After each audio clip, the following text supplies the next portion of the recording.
everyone, Violet here. Today we're going to talk about morning pages. This is a practice that I've been doing for 10 years now. I started way back in the middle of college, and it's definitely been a huge part of my life and my creative practice, and I would say it's changed my life. I would say it's helped me upgrade into being a better person and a more positive, more confident, and really helped me on all of my creative journeys. So I wanted to share with you my journey with it. So this video, I'm going to talk about what morning pages are.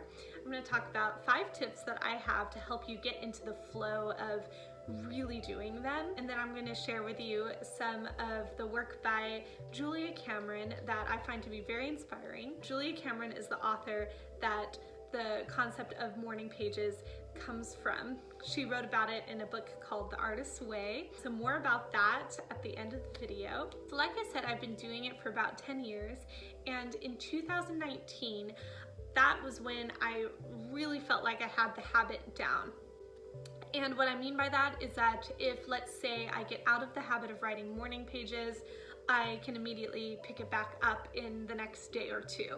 So that's when I really felt like it was a true habit. And so here we are in 2021. It's felt like a very solid habit since then, but it was definitely a journey to get it to being that point in my life. And I really want to share that with you because I think it's been so important to me to get that as a habit in my life, and it's helped me so much. So I write my morning pages in a Moleskine journal. This is just like cardstock. They come in packs of 3. I got this originally at Barnes & Noble. Whenever I fill them all up, I go ahead and get another one. I usually have another pack of 3 on hand because I fill them up so fast. I also use a refillable pen. I run out of ink very fast too because it's a lot of writing. So morning pages is 3 pages of stream of consciousness writing that you do in the morning, either first thing when you wake up or as soon as possible, because it really helps most at the beginning of the day because it sets you up for a great mindset for the rest of the day.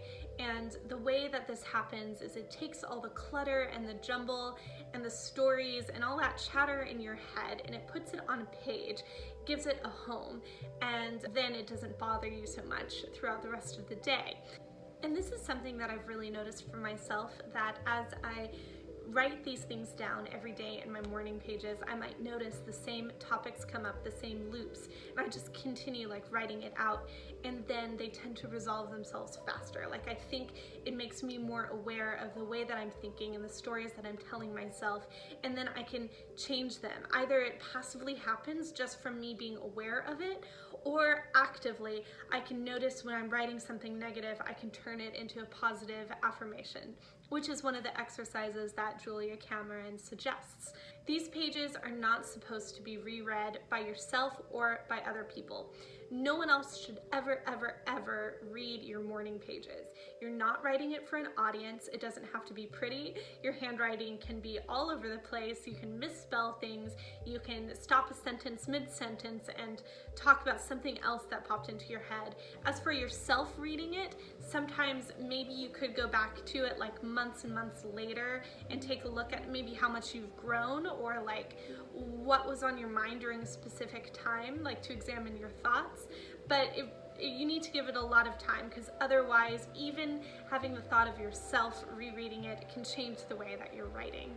And the reason why that needs to be handwritten and it needs to be longhand, meaning you write out all the words as you're saying it, according to Julia Cameron, as well as 3 whole pages, is that this gives yourself the time and the space to get that out. If you're typing, it's a little bit too fast.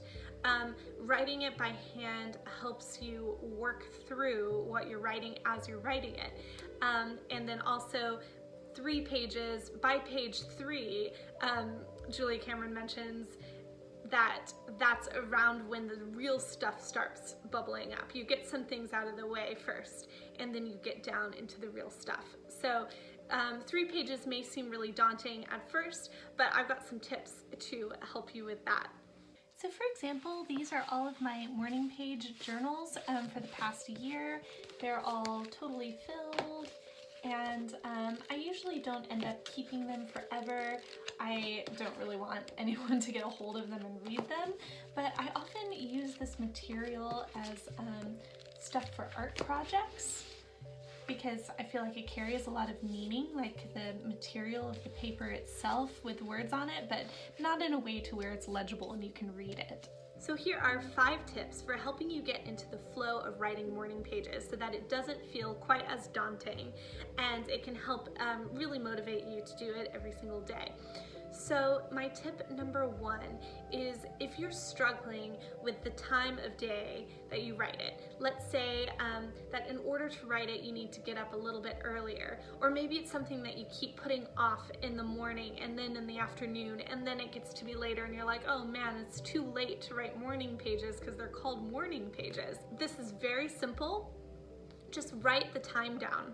When you start, you write the date at the top, you write the time that it is. Just that simple act. If you're writing it earlier, it gives you that spark of joy and satisfaction, like, oh hey, I'm writing my morning pages at 9 a.m. today instead of noon. And then maybe, oh hey, I'm writing it at 7:30 a.m. when I actually wake up. And oh hey, I'm getting up earlier now, I'm writing it. Just simply putting the time down can give you that accountability. I'm not perfect at it. I've definitely written pages later on in the day and I still think it's beneficial. Just know that the benefits are greatly increased the earlier in your day that you do it. My second tip is that I often, when I'm writing pages, get distracted. Maybe I have my phone next to me and then I start checking my email, or I can't think of what to write next. So I have a conversation with someone else, or I start doing another activity, or just there's so many things that can feel distracting. Something that really helped me was to set a timer. So with this size paper and my personal handwriting, it takes me almost exactly 15 minutes to write all 3 pages if I'm going at a consistent pace. So I'll set that timer for 15 minutes and then I feel like I'm racing against myself to get it down. And this is good because it even puts my focus on something else so that I can just like write whatever comes to mind. My goal is to fill up the pages and then I know if I'm on track because it should take me about 5 minutes per page. So then I feel like I'm, like I said, having a race, and it's easier for me to get it done in that block of time and not drag it out over time and think more about what I'm writing as I'm writing it and pull myself in and out of the flow. Tip number 3, and this one was a huge one for me, is to have journals located in different places. So like I said, I use these kind of, you know, they come in packs of 3, these like moleskin journals. So what I would do is I'd put different journals. I'd have one on my bedside table, for example. I'd have one on my desk where I work. I'd have one on my kitchen table next to where I eat breakfast. I have one in my purse in case I'm rushing out the door and I'm going somewhere and then I'll be like in a waiting room and oh, I can pull that out of my purse and still write my morning pages even though I was in a rush in the morning. So I had different locations for these. Of course, only do that if you know that no one is going to pick up your journal next to the table and look through it, because you don't want that getting in the way of your head. Hopefully you surround yourself with people that you trust not to read your pages.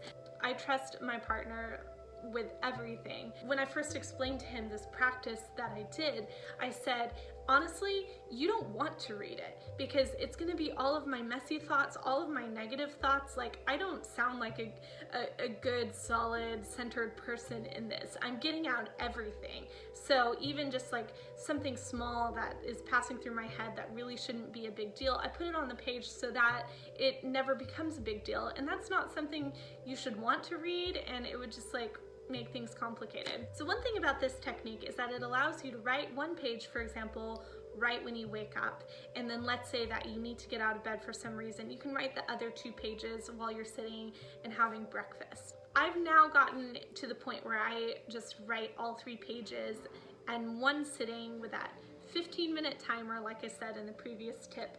But to not have 3 pages feel so daunting and to actually let it fit into your life a bit more, this could be a really good technique to get going. And this is something I did a lot. My tip number 4 is that if you're someone who has a meditation practice, this pairs perfectly with meditation. I don't think that they exactly do the same thing. I think that both these practices have their unique, helpful qualities. So I definitely think you should still do both. And I personally like to meditate after I do morning pages. And one reason why this might help you with your morning page practice to meditate afterwards is that you begin to see the effect it really has on your mind. For example, meditation feels so much easier for me to be able to sit and have my mind feel more clear right after morning pages. I'm like, oh my goodness, this really is having an effect on my mind, and I find that really motivating. So my fifth tip is a little bit longer, which you will see, but that is to have prompts ready in your head for when you don't know what to write. And of course, our mind is always racing, so there should always be something to write. But I found this to be really helpful to get into the flow, is to have something ready to go if I'm sitting there and my pen is still and I don't know what to write. Or maybe I'm overwhelmed by all of my thoughts and I'm not sure what to write. So I've got a series of things that you could use as a prompt that I personally use that I'll show you. And this is not a way to organize your morning pages or set rules or say that you have to hit these things or do these things, because you really should follow the flow of whatever you need to write about that day. But I find that I might start with something like this, and then it'll bring up something that I actually want to follow that train of thought instead. So these prompts can just sort of like open up that part of your mind to write whatever then comes to mind, and you might completely abandon it and then move on. So here are some examples of those. The first thing that I would recommend writing about are dreams, just whatever you can remember from the night before. I found that I actually remember my dreams better just from this practice of writing it down. Then you could write observations. What do you see, smell, feel, taste, hear? It brings you to the present moment and makes you aware of your surroundings. Gratitude, anything that you're grateful for. It could be something from today or yesterday. It is such a positive practice. You can write reflections on the day before. What happened yesterday? How did it make you feel? What do you remember about it today? Planning ahead, what do you have planned for today? What are things that you want to get done? Do you have a to-do list, a shopping list, anything that's on your mind for today? Then you could even do creative writing. This could be like creative stream of consciousness writing, or talking about a project you're working on, ideas for it. Affirmations, maybe you have daily affirmations that you write every single day, or you do this as a practice of transforming negative thoughts into affirmation. Visualizations, this is also called scripting, and basically you visualize and write in detail dreams and hopes that you have for your life, how you imagine things could be. And lastly, you could write a prayer. This could be to your concept of God, to the universe, to your inner knowing. I thought I'd briefly show you the books that I have by Julia Cameron. So this is The Right to Write. This is all specifically about writing, which I'm currently reading, and I'm not through with yet, but I absolutely love it. I remember starting it in a bookstore years and years and years ago, like I want to say my senior year of high school even. So like over 10 years ago, starting this and it being a big inspiration for me wanting to write a novel, which I am attempting to do this year. So this book is helping me and encouraging me to do that.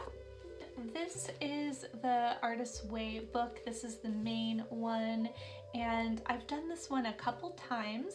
So it was recommended to me early on in college, and that's when I started writing morning pages. Another component of this is artist dates, which is the idea of taking yourself somewhere inspiring all by yourself and enjoying time, just filling your inspirational well. It doesn't even have to be artist related. Just taking time for yourself and doing something alone can help fuel your creativity. This book is incredible.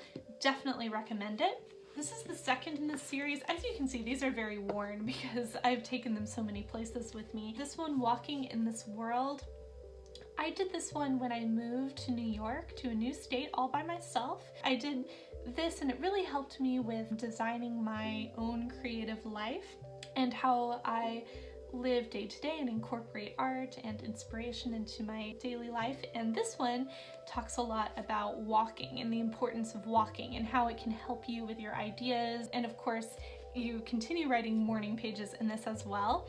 And yeah, this was a great second book, and it's actually a trilogy. So the third one is this one, Finding Water, The Art of Perseverance.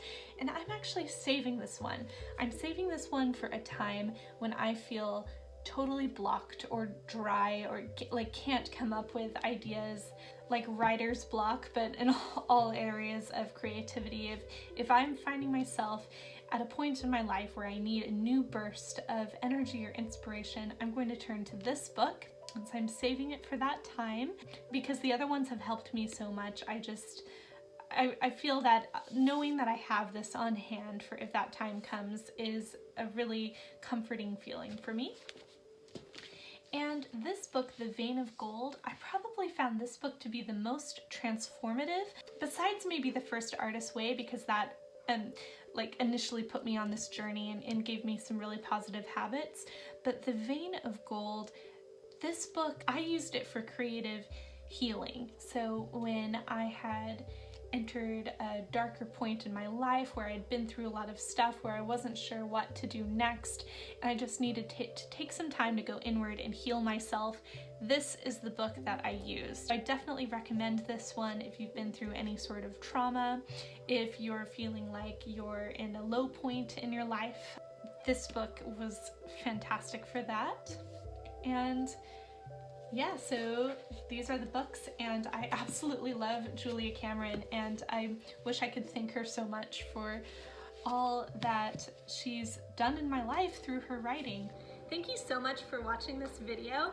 Please let me know in the comments below if you're doing The Artist's Way or reading one of Julia Cameron's other books, if you're starting morning pages for the first time, or if this is a part of your practice and what has helped you. And thank you so much for being here. It would mean the world to me if you liked this video and subscribed to my channel. I really hope to see you next time. Bye!